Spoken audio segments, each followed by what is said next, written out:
Hey, deserving listeners, this is Chapter 4 in my attachment theory deep dive.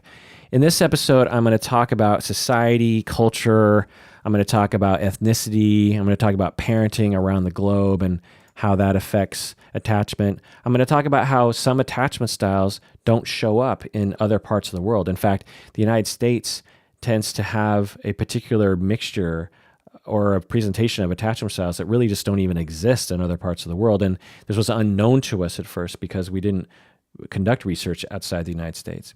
I'm going to talk about gender and politics and how the culture of texting and our phones are related to attachment figure. I'm going to talk about can men be just as good as can be just as good as facilitating attachment as women in early children's lives.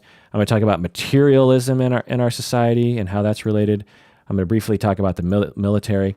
I'm going to talk about how bigotry and racism and sexism are related to attachment insecurity and how that is and the theory behind that. Talk about marginalization, bullying. I'm going to talk about conspiracy theories. So there's a lot of connection between conspiracy theories and attachment theory. That, why do some people believe in conspiracy theories whereas other people don't? Well, I think attachment theory provides a very cogent explanation as to why that happens. So let's get into it. This is the Psychology in Seattle podcast. I'm your host, Dr. Kirk Honda. I'm a therapist and a professor. As with the other chapters in the attachment theory deep dive, this episode is just for patrons of the podcast.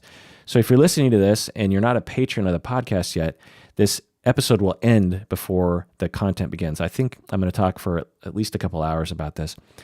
So if you want the full episode along with all the other deep dives, you have to go to patreon.com and become a patron of the podcast.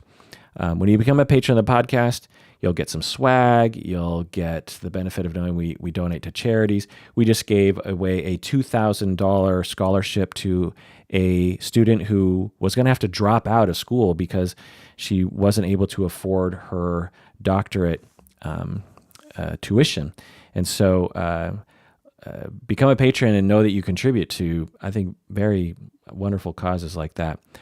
So do so now. Go to patreon.com and become a patron so you can listen to the full episode.